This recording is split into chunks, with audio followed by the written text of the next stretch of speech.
Então, Shabbat Shalom a todos os irmãos. Sejam muito bem-vindos a mais um estudo da Parashá.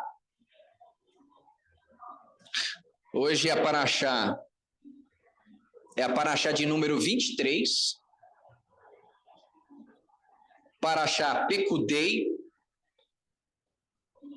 que significa registros ou enumeração. Essa Parashá, ela corresponde a Êxodo 38, 21 e vai até Êxodo 40, 38, que é o final do livro. Hoje nós vamos trabalhar esse tema aí. Fazendo tudo conforme o Eterno ordenou, versus fazendo o que sinto. Concluímos o livro de Shemot. Chegamos ao fim do segundo livro da Bíblia, Shemot, conhecido em grego também como Êxodos, né?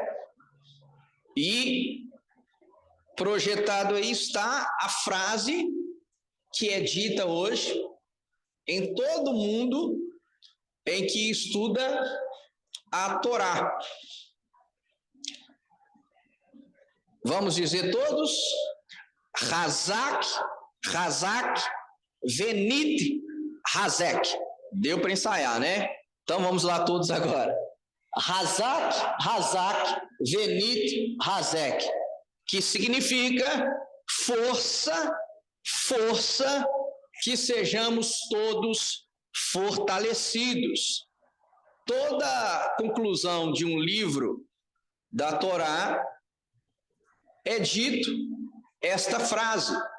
Por quê? Porque qual que é o propósito de nós estudarmos a Torá, a instrução de Deus, conhecido também como Pentateuco, os 5 primeiros livros da Bíblia? É que durante todo o ano, né, é um ciclo anual, as porções são divididas em 54 porções, e nós fazemos o estudo durante um ano inteiro da Torá, que significa instrução de Deus durante todo o ano. Para que nós fazemos isso? Para recebermos força, para que sejamos o quê? Fortalecidos espiritualmente. Porque o que nos fortalece espiritualmente é a palavra de Deus. A palavra de Deus que é o alimento. É aquilo que nos dá força. É a palavra de Deus. Então, hoje, nós concluímos o estudo do livro de Shemot. E aí, lembrando aos irmãos que Shemot literalmente significa nomes, né? O segundo livro da Bíblia se chama Nomes, porque ele começa assim: e estes são os nomes dos filhos de Israel. E nós sabemos que na cultura judaica, nome fala de identidade. Ou seja, o segundo livro da Bíblia vai trabalhar o quê? A nossa identidade. Então, durante essas porções do livro de Shemot, do livro de Êxodo, nós aprendemos muito da nossa identidade. E hoje não vai ser diferente. Então, nós vamos começar hoje o estudo dessa Parashá pelo fim. Vamos começar pelo fim da Parashá, pelo final do livro. Como termina o livro de Shemot? É importante nós meditarmos como é que termina o livro de Êxodo. E aí eu coloquei 2 textos. Êxodo 40, 35, que é ali o ápice da inauguração do Mishkan, do tabernáculo, que diz o quê? Moisés não podia entrar na tenda da congregação, porque a nuvem, a Nana Kavot, a nuvem de glória, permanecia sobre ela. E a glória do Eterno, do Senhor, a Kavot, e glória que é Kavot, literalmente significa peso. A glória do Senhor enchia o tabernáculo. Então, na inauguração do tabernáculo, que é a conclusão desse livro, a glória do Senhor encheu a tenda. E nem Moisés, que era aquele que falava face a face com Deus, conseguiu entrar. Porque a glória de Deus encheu a tenda. Ele não conseguiu entrar. E é pesada a presença de Deus. Então, nem ele conseguiu entrar. Quero lembrar os irmãos que na inauguração do Beit Hamikdash, do templo de Salomão, foi a mesma coisa. O texto sagrado lá diz que a glória do Senhor encheu o templo e os sacerdotes não conseguiam ficar de pé. Tamanha glória do Senhor que encheu o lugar. Então, quando a presença de Deus chega, a pessoa não consegue ficar em pé. Tomba. É forte demais a presença de Deus.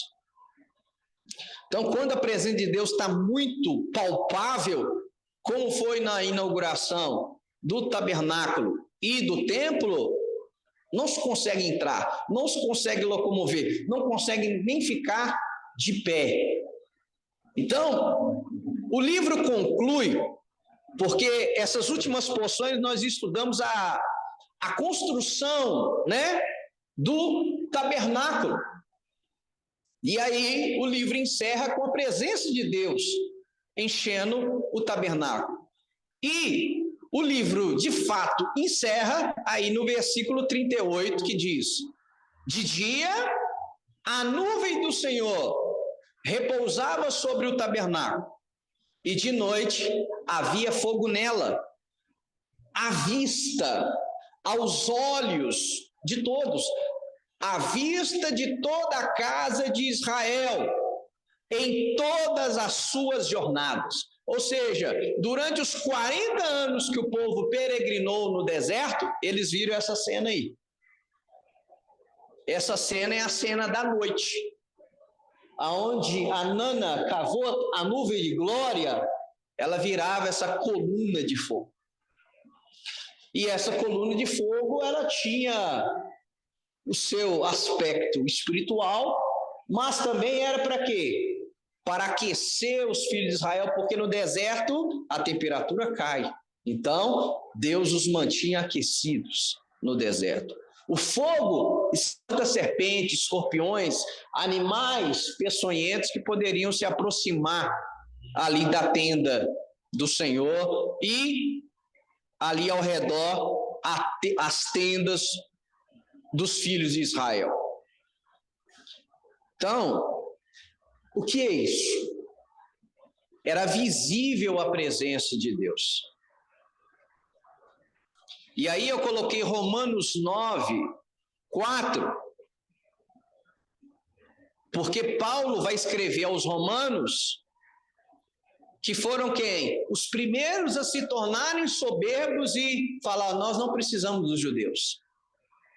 Começa lá em Roma, Paulo vivo ainda. Aí Paulo escreve para os romanos: opa, não é bom esse orgulho de vocês. Espera aí, deixa eu explicar para vocês quem são os judeus. E aí, se você pega essa exortação de Paulo, é principalmente Romanos 9, 10 e 11. Paulo vai explicar o plano de salvação através do povo judeu. E no início da argumentação de Paulo, ele vai lembrar: gentios, calma. O povo de Israel, os israelitas, olha só o que Paulo vai enumerar. A adoração, como adorar a Deus, pertence a quem? Pertence aos israelitas. Como que eu adoro a Deus? Como Deus quer ser adorado? Qual a forma correta de adorar a Deus? Que é o tema de hoje. Como é que eu adoro a Deus? Eu adoro do jeito que eu quiser. Eu adoro a Deus do jeito que eu sentir. Paulo não vai dizer isso. Paulo vai dizer que aos israelitas pertence a adoração. Ou seja, a forma correta como Deus quer ser adorado. Porque Deus, sendo soberano, ele ensinou a quem? Como adorá-lo? Primeiro ao povo judeu. Falou, olha, é assim que vocês vão me adorar. Vocês querem me adorar? Eu aceito a adoração de vocês, mas é assim que vocês devem me adorar. Então, aos judeus, aos israelitas, pertence a adoração, a forma correta de adorar. É só isso? Não. Também pertence a eles o quê? A glória. O que é isso? Pertence aos israelitas a glória. A glória que é a Shekhinah. E o que é Shekhinah? É a presença visível do Deus invisível. Qual povo no mundo Deus fez isso? Qual povo no mundo Deus se manifestou de forma visível para todos verem que ele estava com o seu povo? Nenhum outro. Nenhum outro. Tem alguma igreja hoje que você chega e vê a presença visível? Porque glória aqui é ver. Então, aos israelitas pertencem a Shekhinah, a glória, a presença visível de Deus. E Ezequiel, se você lê o livro de Ezequiel, o livro de Ezequiel mostra o povo no cativeiro babilônico, e antes disso Deus mostra a Ezequiel que a glória saindo do templo. E quando a glória saiu do templo, o templo foi destruído pelos babilônicos, o povo foi levado cativeiro. E aí Deus dá a visão a Ezequiel 43, falando para ele, olha, o templo vai ser reconstruído, não de forma humana, ele vai vir do céu. E aí a glória vai voltar a ser visível. Ela só foi vista com o povo judeu e ela só vai voltar a ser vista no final dos tempos. Quando nós tivermos o templo de Deus habitando com os homens, que é o que o Apocalipse vai dizer. Apocalipse 19, viu a nova Jerusalém, né? O que? Adornada como uma noiva que descia do céu. E aí, Apocalipse 21, Apocalipse 22, não vai precisar de luz, porque a glória do próprio Deus vai iluminar todos, e vai ser chamado Deus conosco, Deus habitando com os homens. De novo, a presença visível de Deus vai habitar com os homens. Então, é assim que termina o livro de Shemot. E aí, para concluirmos esse slide, pertence-lhes a glória e depois as alianças. As alianças pertencem aos judeus. Que alianças? Está no plural ali, ó. A aliança abraâmica, a aliança davídica, a aliança mosaica, a nova aliança. A nova aliança pertence aos judeus. É o que Paulo está dizendo em Romanos 9:4. Aonde na Bíblia, no Novo Testamento, você vê a nova aliança sendo dada aos gentios? Jeremias 31 fala, eis que virão dias, diz o Senhor, em que farei uma nova aliança com a casa de Israel e com a casa de Judá. Cadê os gentios? A nova aliança foi para o povo judeu. Paulo aqui em Romanos 9, capítulo 5, vai falar, e a eles também pertence o Messias. E aí fica a pergunta, onde entra o gentio? Boa pergunta. Já que a nova aliança é com os judeus, onde que entra o gentio então? O gentio não entra? Entra. Ele entrou desde os primórdios. Ele entrou desde o início ali com a igreja dos apóstolos. Mas como que o gentio entra? Ele é enxertado. Aí de novo nós voltamos para Romanos 9, 10 e 11, onde Paulo vai explicar como que o gentio ele é incorporado. Como que ele participa da seiva, como que ele participa da nova aliança, como que ele participa da salvação em Cristo, sendo enxertado na oliveira verdadeira que é Israel. E aí ele participa da mesma seiva, ele participa dessas alianças aí no plural. Então, aos israelitas pertence a adoração, a adoção, a glória, as alianças, a legislação, agora sim, o culto, né? A adoração. A legislação aqui é a lei. Aos judeus pertencem a lei. A legislação aqui é lei, Torá. Você quer aprender a lei de Deus? Tem que aprender conforme vem sendo ensinado desde os tempos de Moisés. O culto aqui é a adoração, voltando aí no início, na adoção. O primeiro povo a ser chamado de primogênito, e foi aqui no livro de Êxodo, foi o povo judeu. Israel é o meu primogênito.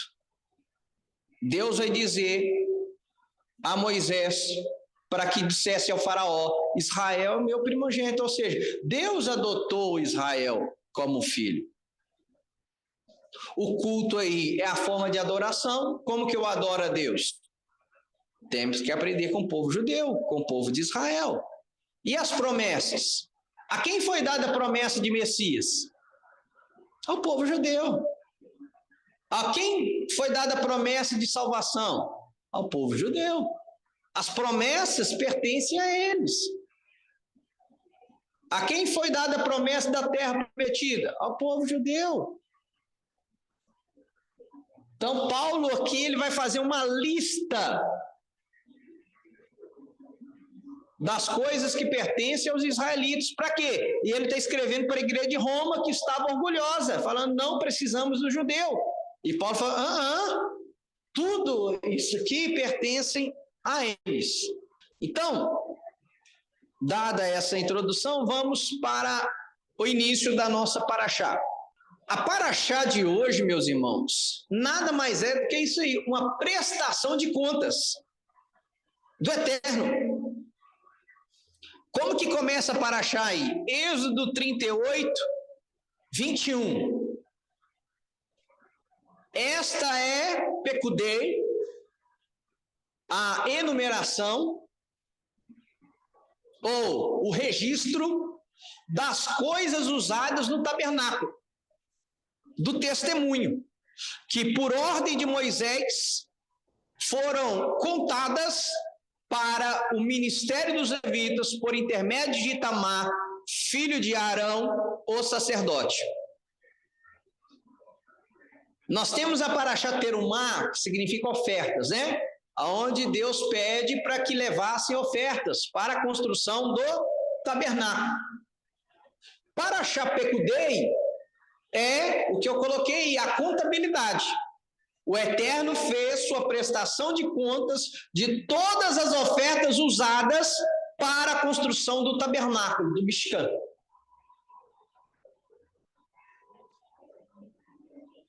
Ou seja, o Eterno pediu a oferta e depois o que ele fez? Está aqui, ó. Tudo o que vocês doaram está aqui. Ele fez prestação de contas. O Eterno fez prestação de contas.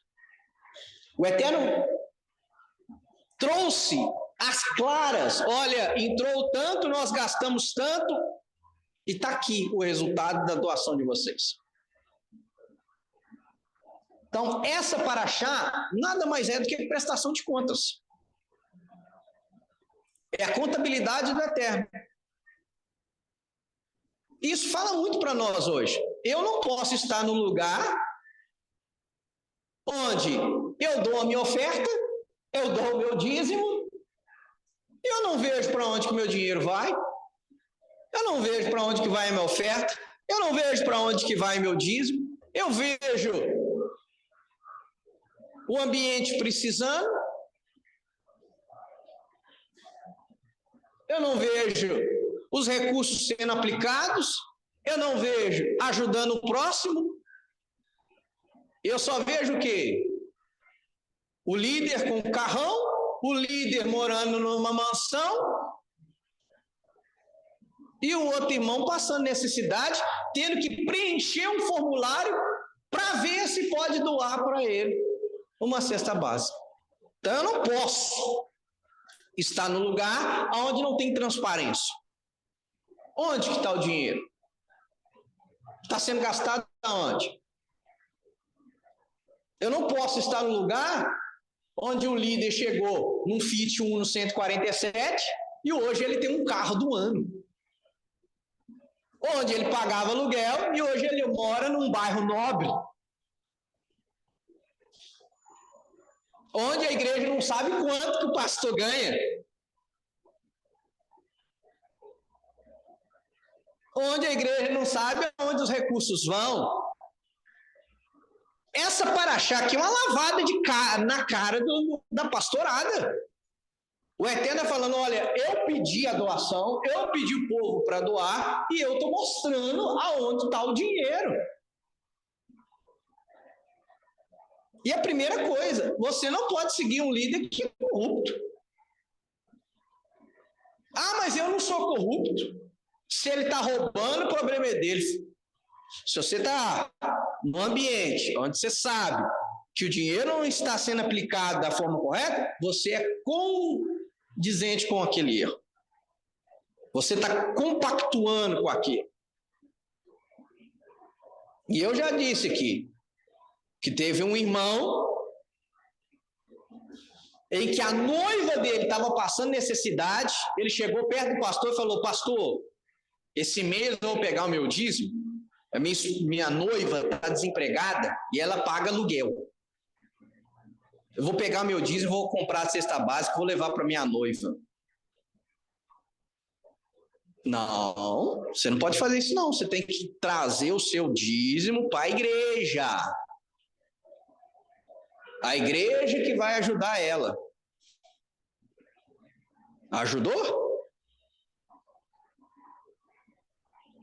E quando vai ajudar, é aquilo que eu falei, você tem que se humilhar, você tem que preencher uma ficha para eles analisarem se vai ajudar. Então o Eterno fez prestação de contas. Prestação de contas. Tudo o que ordenou o Eterno fez. Olha aí, Êxodo 38, 22. Fez, pois, Bessalel, o filho de Uri, filho de Ur, da tribo de Judá, tudo quanto o Senhor tinha ordenado a Moisés. Sabe quantas vezes aparece essa frase? Tudo o que ordenou o Eterno a Moisés? Olha aí, 19 vezes. Anote aí. 19 vezes é a quantidade de vezes que aparece essa expressão nessa porção. 19 vezes.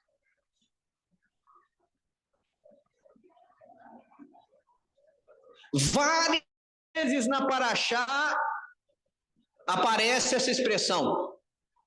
Tudo o que o Eterno ordenou, tudo o que ordenou o Eterno a Moisés. 19 vezes aparece na Torá.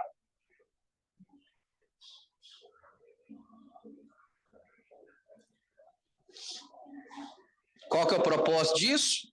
Qual foi o propósito do Eterno repetir várias vezes nessa paraxá? Tudo que o Eterno ordenou a Moisés. Para que, ao construírem o tabernáculo, não criassem seus próprios valores espirituais, de acordo com as suas necessidades pessoais.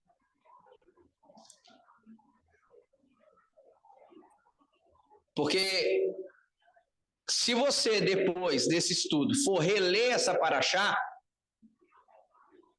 você vai ver que várias vezes nessa paraxá aparece tudo o que ordenou o Eterno a Moisés. Eles fizeram. Tudo conforme o Eterno ordenou a Moisés, eles fizeram. E aparece 19 vezes essa expressão para quê? Para que ao construírem o tabernáculo, não criassem um tabernáculo com seus próprios valores espirituais, de acordo com as suas necessidades pessoais. O que é isso? O Eterno viu a necessidade do povo de demonstrar sua fé de forma prática, palpável. E aí o Eterno institui a construção do tabernáculo. Só que na lógica, o que poderia acontecer? Não, vamos trazer com os melhores arquitetos. E aquele que apresentar o melhor projeto, a gente vai construir o nosso tabernáculo. Aí o Eterno falou, não, vocês não vão construir do jeito que vocês querem. De novo, quando você estuda o que era o tabernáculo e estuda os povos que existiam naquela época, você vai descobrir que o tabernáculo ele era totalmente diferente do modo de adoração dos outros povos. O tabernáculo era totalmente diferente dos outros povos. Por quê? Porque o tabernáculo não foi criado conforme o padrão humano, conforme a necessidade humana, conforme os valores espirituais que as pessoas achavam que deveria ser feito. Por isso que o Eterno repetiu 19 vezes, faça conforme o que eu ordenei. Ou seja, você não vai fazer conforme você acha. Você não vai fazer conforme você sente. Ah, eu vou fazer conforme eu sinto. Não. Tanto que em uma das parashot que nós estudamos, em uma da paraxá que nós estudamos, eu coloquei lá que quando eu ministrei sobre o templo celestial, tudo aquilo que eles fizeram aqui era conforme a cópia que tinha lá em cima. Eles copiaram. Então não foi conforme eles quiseram construir. Por que eu projetei aí a imagem do bezerro de ouro? Porque essa adoração aí foi a adoração que eles fizeram conforme eles achavam.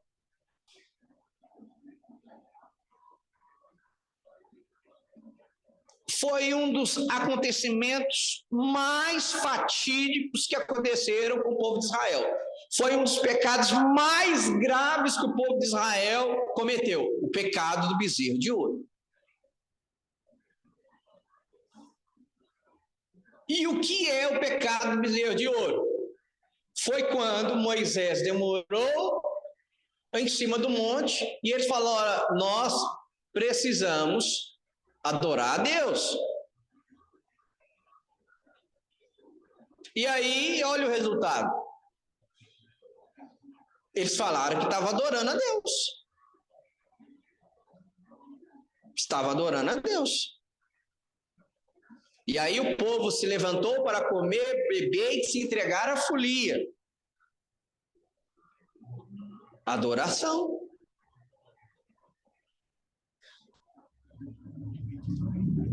Então, se Deus deixasse o povo solto, olha o que ia virar.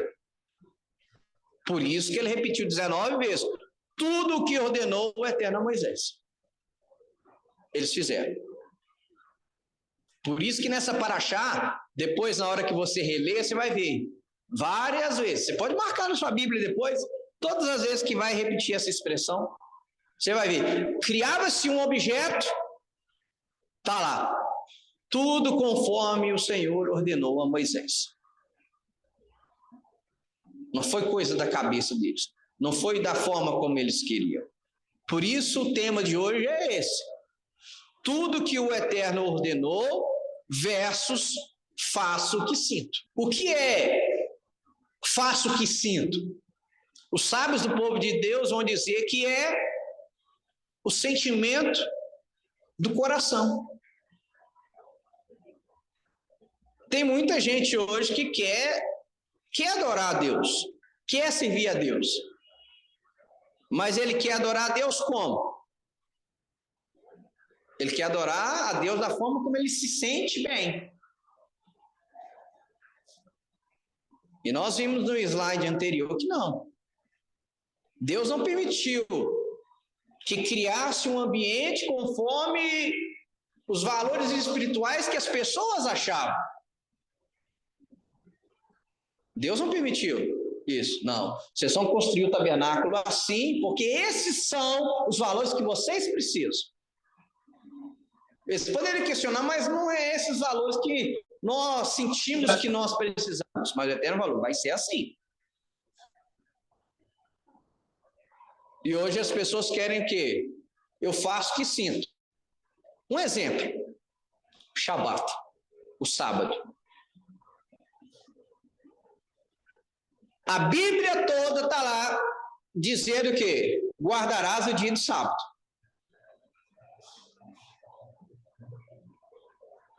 Como que as pessoas falam hoje?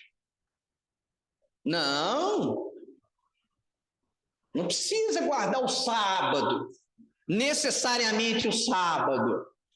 Você pode fazer a segunda-feira o seu sábado, a quarta-feira o seu sábado. É o dia que você vai separar para o Senhor. Olha o sofisma. Alguns cristãos vão dizer, não, o sábado cristão é o domingo. É uma frase que é usada. Não, o sábado cristão é o domingo. Mas onde está isso na Bíblia?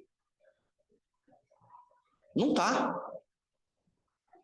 Está no Vaticano. Na Bíblia não. Está na tradição humana. Está nos concílios. Só estudar os concílios. Da mudança do sábado para o domingo. Na Bíblia não. Na Bíblia não tem. Na Bíblia você vai ver os apóstolos e a igreja do primeiro século adorando a Deus no sábado.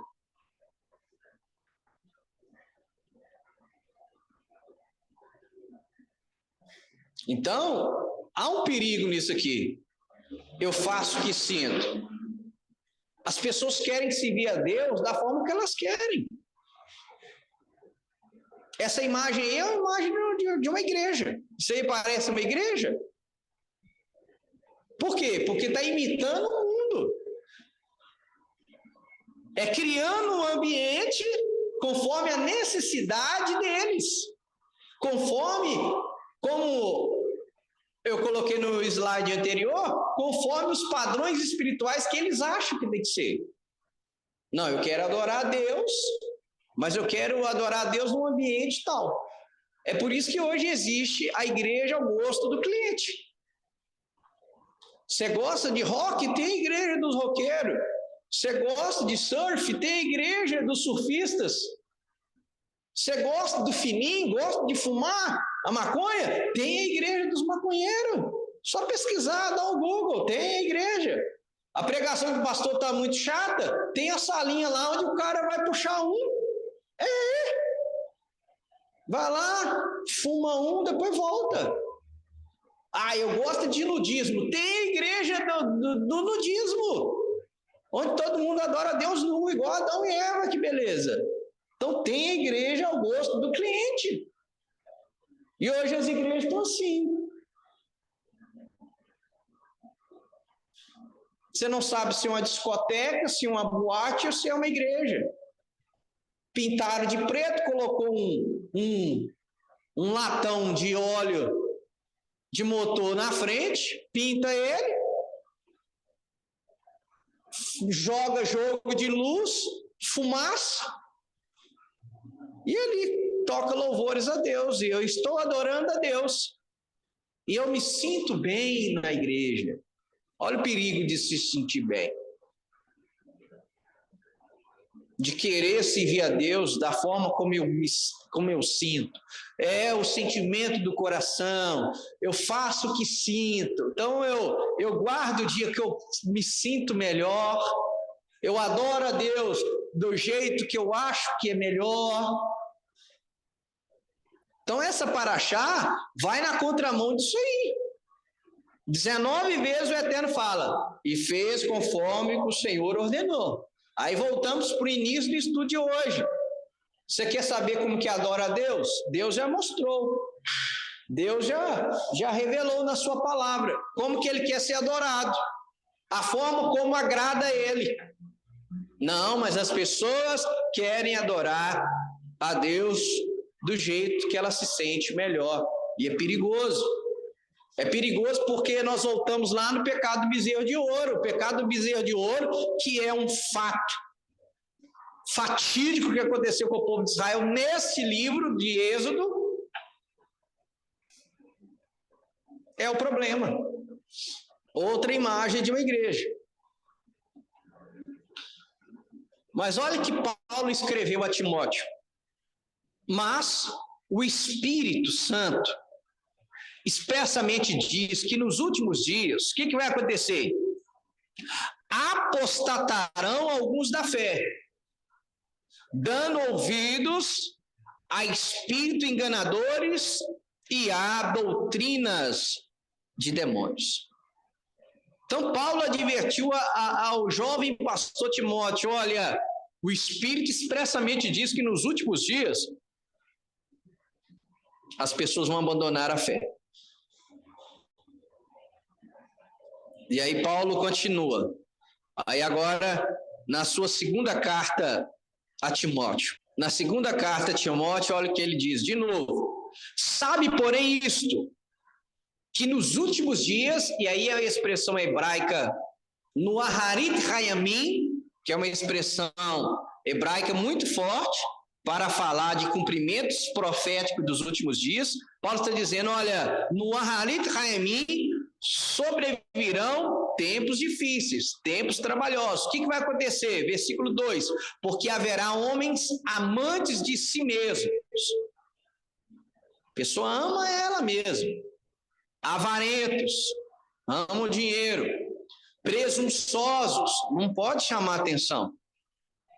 Soberbos, blasfemos, desobedientes a pais e mães. Olha aí, ingratos, profanos, sem afeto natural, não tem afeto nenhum com o próximo, não respeita, não tem amor nenhum com o próximo, com o sentimento do outro, fala e fere de qualquer jeito.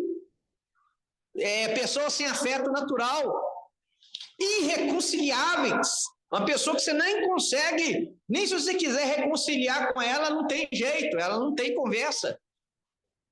Caluniadores, só sabe caluniar, só sabe difamar. Olha só, incontinentes, não tem constância. Começou hoje, amanhã já está desviado. Começou e já parou.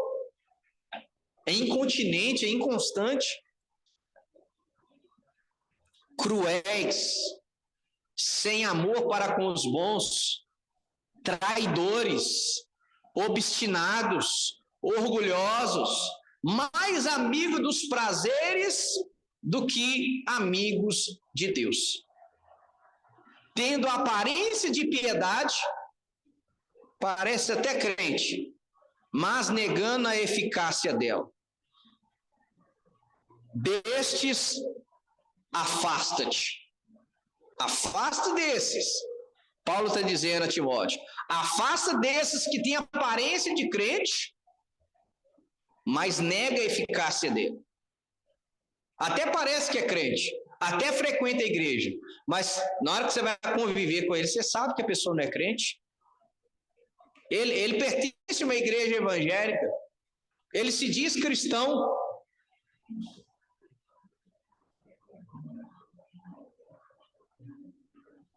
Ele se diz cristão, mas na hora que você convive com ele, rapaz, você fala, rapaz, você não é crente não, hein? A conduta dele é desonesta, a boca é suja, só fala besteira, só pensa besteira, só tenta dar tombo nos outros, é desonesto. Aí você olha e diz que é crente. Então Paulo está falando, olha, nos últimos dias isso é o que mais vai ser comum.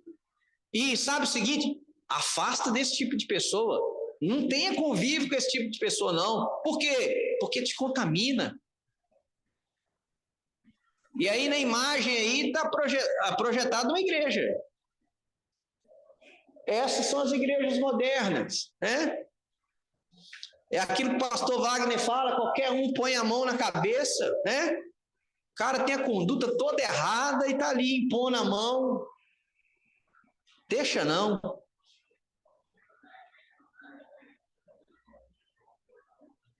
Então, nós vivemos a era do eu faço o que eu sinto. Tem aparência, né, de santidade, mas nega a eficácia dessa.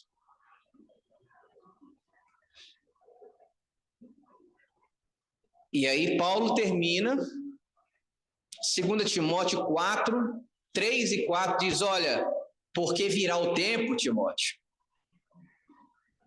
em que essas pessoas não suportarão a sã doutrina.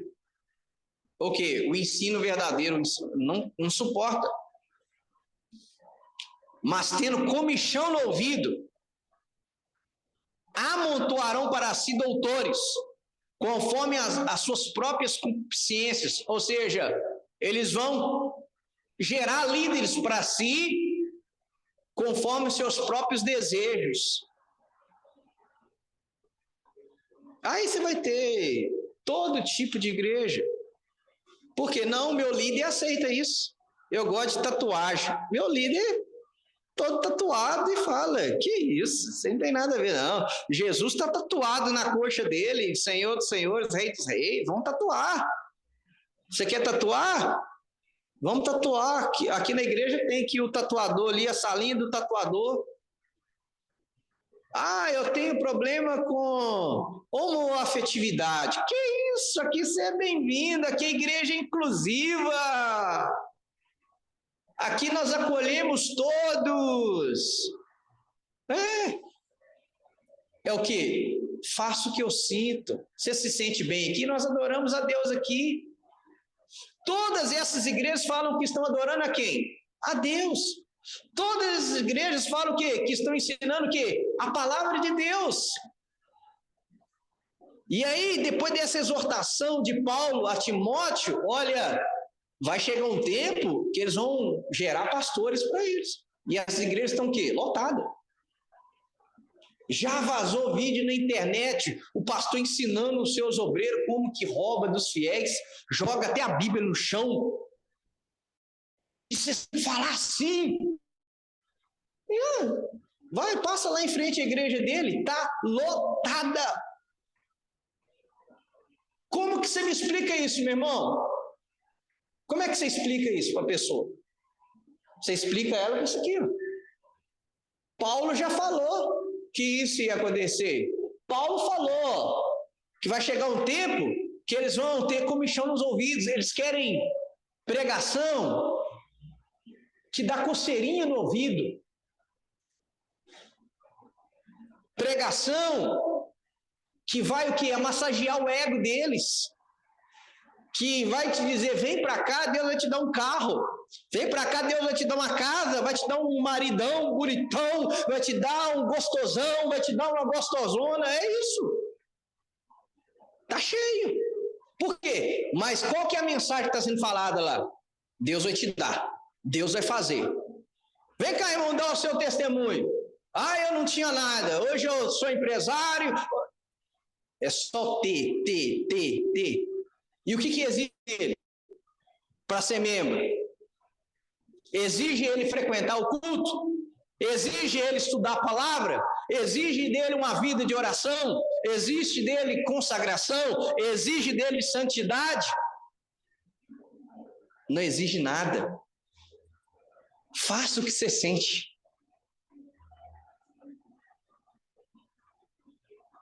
E quem que eles falam que estão adorando? A Deus.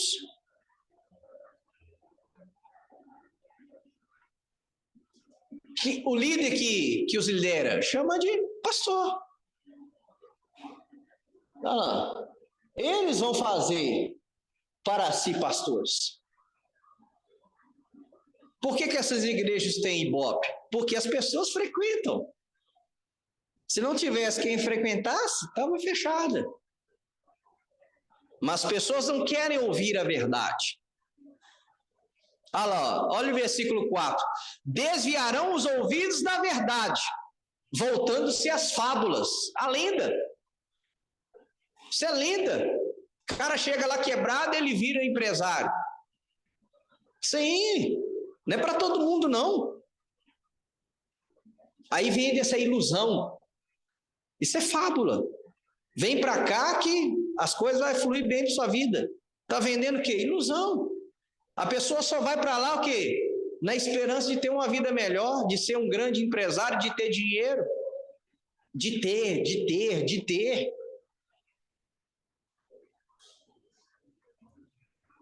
Por isso o tema de hoje. Aí vamos voltar para o que nos interessa. Olha aí.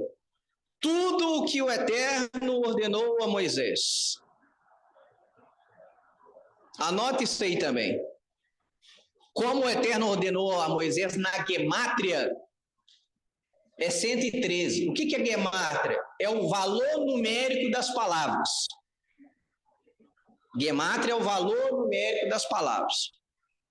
E o valor numérico dessa frase é 113. Olha o segredo dessa paraxá.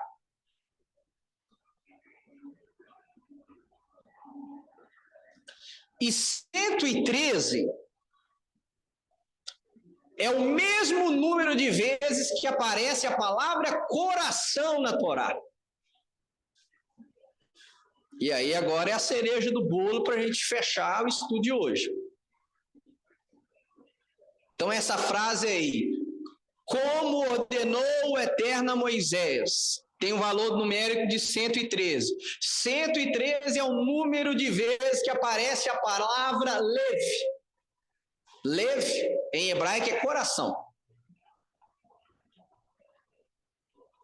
E aí, Êxodo 38:10 tem uma expressão fantástica, que é o quê?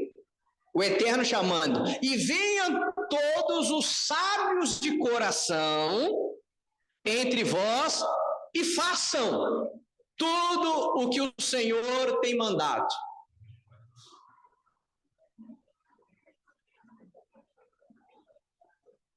Então, quem é o sábio de coração? É aquele que faz como o Eterno ordenou. Não, se o Eterno falou que é o Shabat, eu vou guardar o Shabat. O Eterno falou que é o sábado. O Eterno mandou eu guardar as festas bíblicas, eu vou guardar as festas bíblicas. O Eterno mandou eu estudar a lei dele e meditar nela de dia e de noite, eu vou meditar nela de dia e de noite. O Eterno falou para eu buscá-lo enquanto eu posso achá-lo, vou buscar o Senhor através da oração. Então, tudo aquilo que o Eterno ordenou, eu vou fazer. E aí você está servindo a Deus com o coração, de verdade. Não é aquilo que a gente colocou ali, eu faço o que sinto. Não. Você quer ser sábio de coração? É você fazer tudo que o Eterno ordenou. Isso é o sábio de coração que aparece nesse livro. O que é, segundo os sábios do povo de Deus, sábio de coração? Quem são os sábios de coração? É aquele que consegue harmonizar. É a harmonia entre a ação com consciência do valor do ato e o sentimento correto que acompanha a sua decisão e execução. Vamos exemplificar para ficar mais fácil. O que eu estou fazendo aqui agora? Ensinando a palavra. Essa é a minha ação. Só que essa minha ação, ela pode estar errada. Eu posso estar ensinando a palavra de Deus de forma errada. Então, o que é o sábio de coração? Ele tem que ter ação. Mas ele tem que agir da forma correta.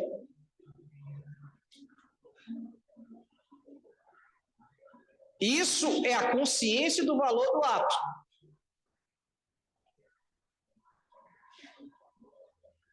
Por que eu estudo antes para poder ensinar para vocês?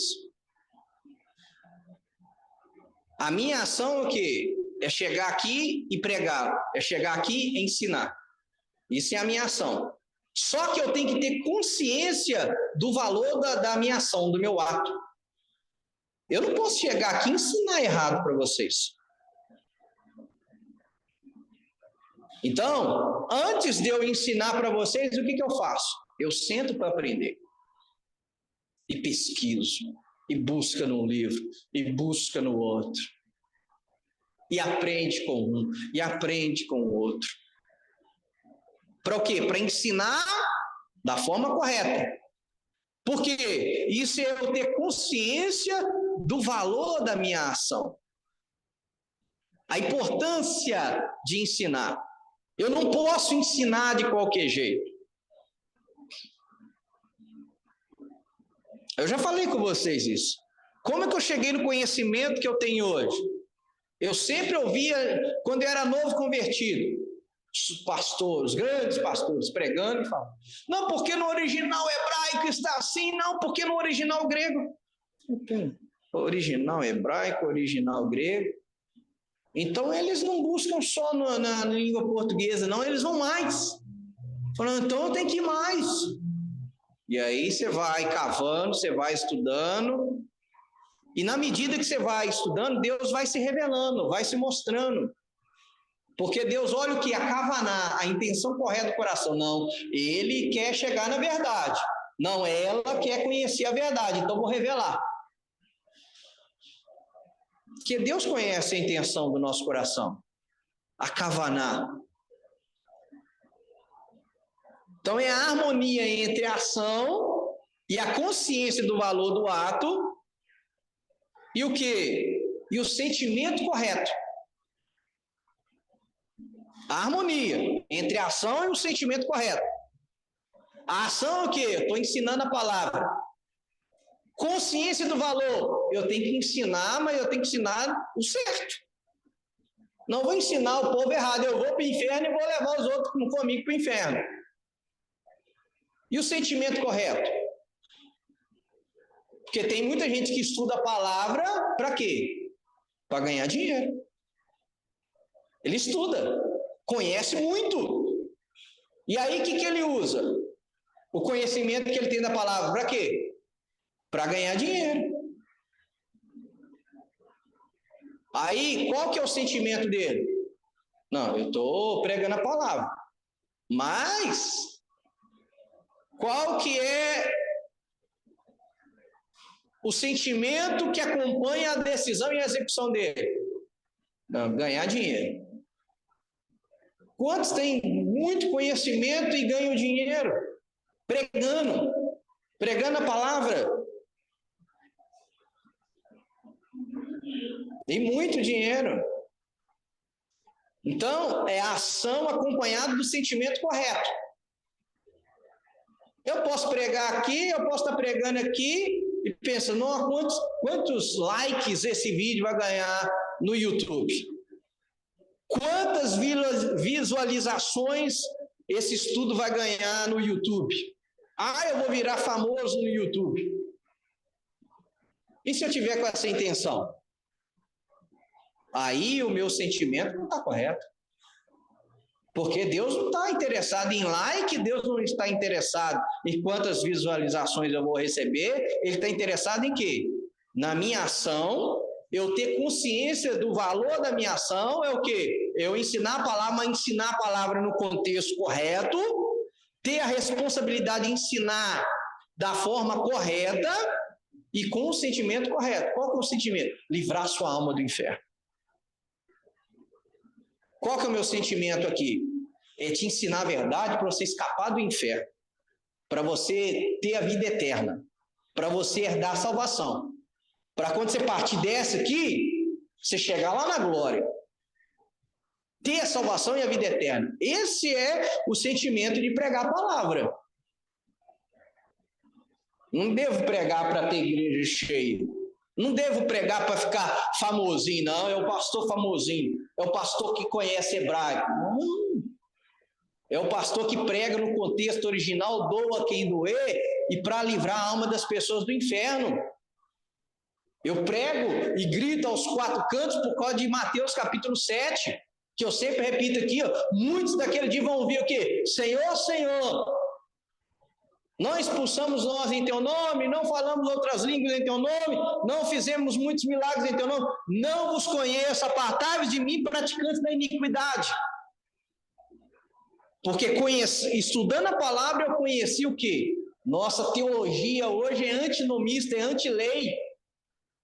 E essa teologia anti-lei vai levar as pessoas para o inferno. Eu preciso alertar, eu preciso ensinar, eu preciso pregar, eu preciso compartilhar essa palavra com as outras pessoas. Para a gente tirar o máximo de pessoas do caminho errado. Porque a maioria das pessoas hoje está adorando a Deus, bom, como que eu sinto? Aí eu sinto que eu posso guardar qualquer dia. Aí eu sinto que pastor fulano de tal prega melhor, eu sinto melhor. Esse negócio aí de Torá, esse negócio de estudar Torá, isso aí é lei, eu estou na nova aliança, eu estou na graça. E aí qual que é a conduta da pessoa? Qual que é o fruto? Olha a conduta diária dela, olha o histórico dela.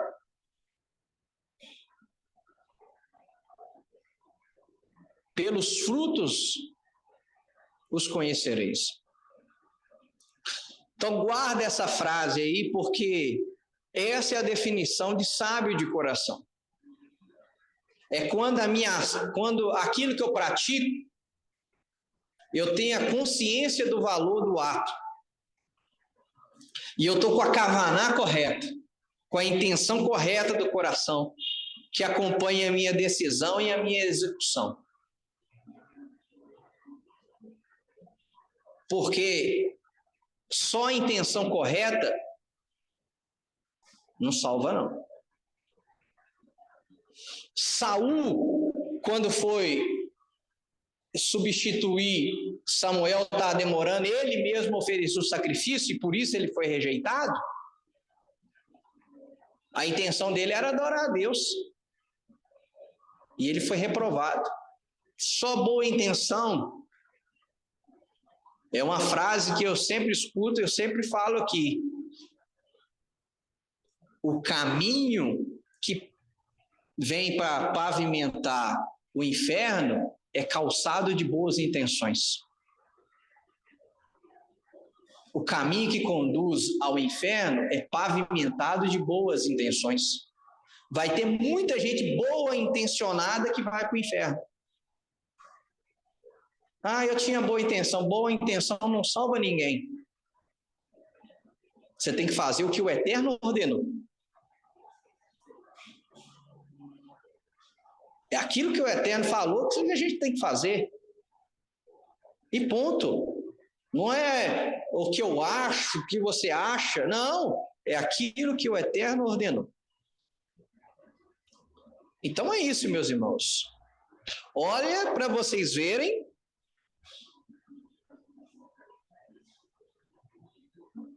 O que uma paraxá simples pode nos ensinar. É aquilo que eu falo aqui. Pega depois e só lê essa paraxá para você ver. Se eu fico só no raso, só no literal, não, que repetição, e fez isso, com aquilo, outra medida, tal. Não, tem segredos aqui.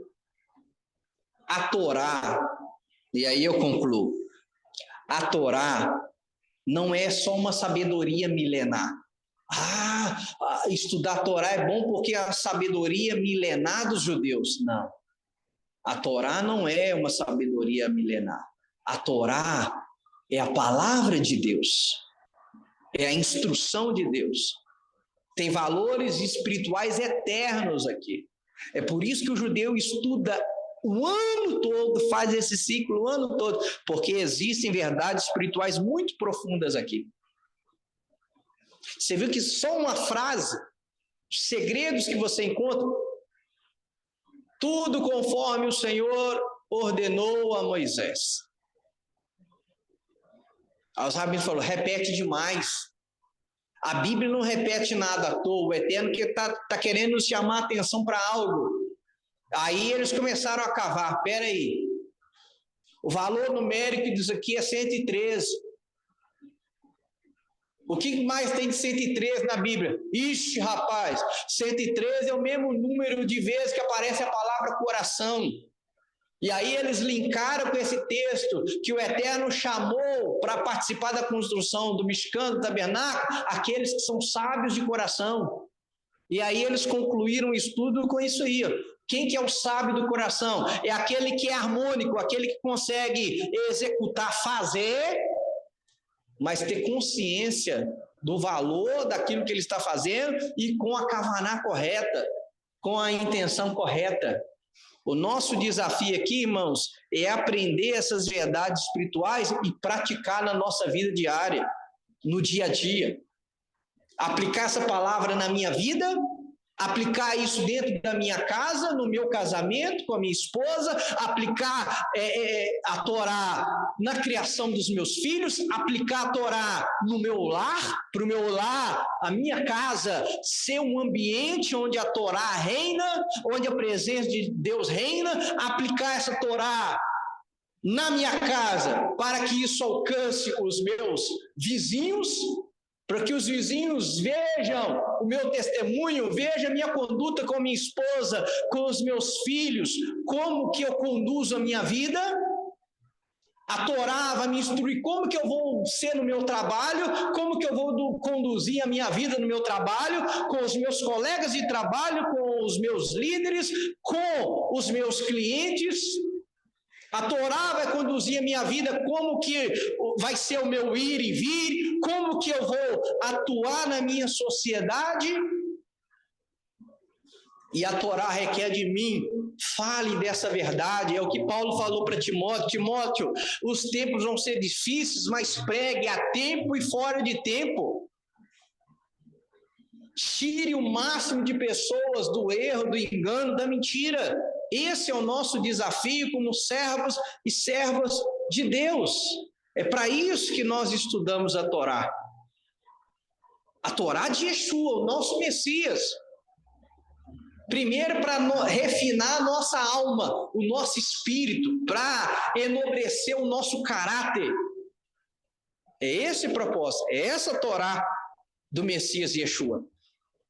Porque se depois você pegar e assistir de novo esse vídeo, E se você pegar a citação lá que eu coloquei de Timóteo, falando, Paulo já alertando para os tempos que nós estamos vivendo hoje, ele fala: tu, porém, permanece naquilo que aprendeste, nas sagradas escrituras que você aprendeu, a Torá que você aprendeu da sua mãe. Paulo fala. Pega 1 Timóteo, lá no início, no capítulo 1, Paulo vai falar: a Torá é boa. A Torá é boa. Parece que é 1 Timóteo 1:10.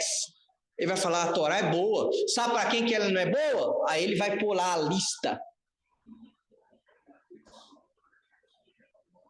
daqueles que são pervertidos. Para eles não é boa. Então Paulo vai falar dessa geração terrível, e ele fala para Timóteo: permanece nas sagradas letras que você aprendeu desde a sua tenra idade, desde quando você era pequenininho. E aí ele conclui lá: porque toda a escritura é inspirada por Deus para preparar o homem. Então é isso que nós temos aprendido. E é esse: eu quero servir a Deus da forma que eu sinto melhor. É isso que nós estamos combatendo. Nós temos que servir a Deus conforme Ele ordenou, para que quando nós chegarmos diante do trono de Deus, nós não sejamos reprovados. Amém? Então, Shabbat Shalom e até o próximo estudo da Parashá.